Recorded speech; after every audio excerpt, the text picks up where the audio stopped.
En abril de 1945, la BBC, la agencia de noticias británica, emitió un informe que heló la sangre de los televidentes. El relato en cuestión tenía su origen en Alemania, en el campo de concentración de Bergen-Belsen, que era uno de los más importantes del Tercer Reich. Los periodistas habían registrado el momento en que las tropas aliadas llegaron al sitio y se encontraron con miles de cuerpos amontonados en el suelo, sin enterrar, pudriéndose en la intemperie. Con voz temblorosa, el locutor de la BBC describió la escena de la siguiente manera: «Aquí en este pedazo de tierra yacen muertos y moribundos. Los vivos apoyan la cabeza sobre los cadáveres. Entre ellos se mueven personas demacradas que parecen fantasmas, que hace meses que no se alimentan, caminando sin rumbo, con la mirada perdida en el horizonte. En este lugar nacieron bebés, pero esas pobres criaturas no tenían oportunidad de sobrevivir en estas condiciones. Una madre enloquecida les gritó a nuestros soldados ingleses que le den un biberón de leche para su hijo, pero el niño en cuestión llevaba días muerto dentro de su cuna». Pocas veces la población británica se había topado con un horror semejante. Inmediatamente comenzaron a preguntarse quiénes eran los responsables de esta barbarie y cuándo les tocaría pagar las consecuencias. La respuesta a estos interrogantes llegó unos meses después, cuando los aliados arrestaron al personal que estaba al mando de Bergen-Belsen y lo sometieron a un juicio. Fue entonces cuando la verdad salió a la luz. Muchos de los asesinatos habían sido cometidos por jóvenes mujeres afiliadas al nazismo. Debajo de la aparente inocencia de su juventud, se escondían monstruos capaces de someter a los prisioneros a un infierno. No te muevas de tu pantalla porque en los próximos minutos te contaremos la historia de estas mujeres y el castigo que recibieron por sus crímenes. El campo de Bergen-Belsen abrió sus puertas en 1940 en el norte de Alemania y en sus inicios estaba pensado para contener a prisioneros de guerra de los países aliados. Sin embargo, al poco tiempo las SS se hicieron con la comandancia del sitio y decidieron modificar sus funciones. A partir de este momento pasó a albergar judíos, opositores políticos al nazismo, gitanos y eslavos.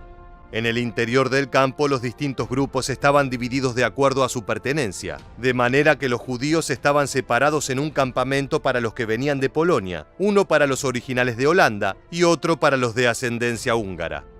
El mismo criterio se utilizaba para dividir a las demás comunidades. Al igual que en todos los centros de concentración, los internos estaban obligados a realizar tareas forzosas para auxiliar a la industria alemana. En el caso de Bergen-Belsen, debían trabajar como esclavos en una fábrica de reciclaje de cuero, donde a cada persona le daban zapatos a los cuales había que removerles el material reutilizable.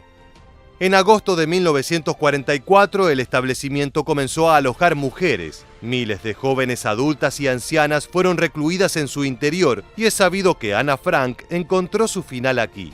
La población femenina del campo estaba sometida a las mismas condiciones deplorables que la masculina. La mayoría de los problemas eran ocasionados por el sobrepoblamiento. Bergen-Belsen estaba repleto y ya no había sitio para alojar a más personas. Esto, sin embargo, no suponía un inconveniente para los jerarcas nazis, a quienes no les importaba la comodidad de los prisioneros e incluso disfrutaban de verlos sufrir. Al poco tiempo se agotó la comida disponible para los internos y aquellos que no murieron por desnutrición fueron azotados por terribles enfermedades. La disentería, el tifus y la tuberculosis se expandieron entre los prisioneros y diezmó sus números. Ante la catástrofe, la reacción de los guardias nazis fue ejecutar a los internos, con el objetivo de eliminar el excedente humano y restablecer el equilibrio. En abril de 1945, con la Alemania nazi prácticamente derrotada, las tropas británicas arribaron al campo de Bergen-Belsen. Como te contábamos al inicio del video, al momento de ingresar se encontraron con 13.000 cuerpos sin enterrar y 60.000 reclusos hambriados y al borde de la muerte. El personal que administraba el establecimiento fue detenido y puesto en custodia hasta que 5 meses después comenzó el juicio para determinar quién había tenido la culpa de los crímenes cometidos allí. A partir de septiembre de 1945, decenas de miembros de las SS desfilaron por el estrado y fueron interrogados por los fiscales. Quienes presenciaron el evento quedaron choqueados al ver que las responsables de buena parte de los delitos eran mujeres jóvenes. Una de ellas era la atractiva Irma Grese, de tan solo 22 años, quien se había ganado los apodos de la Bella Bestia y la Hiena de Auschwitz. Grese había trabajado como guardiacárcel en varios campos de concentración y en todos desplegó la misma conducta sociopática. Se encargaba personalmente de elegir a los destinados a las cámaras de gas y en ocasiones asesinó a golpes con sus propias manos a reclusos indefensos. Uno de sus pasatiempos favoritos era soltar perros hambrientos sobre sus víctimas, que eran despedazadas por los animales. Otra de las torturadoras destacadas de Bergen-Belsen era Elisabeth Völkenrath, de 26 años, que contaba en su historial el haber comandado la sección de mujeres de Auschwitz.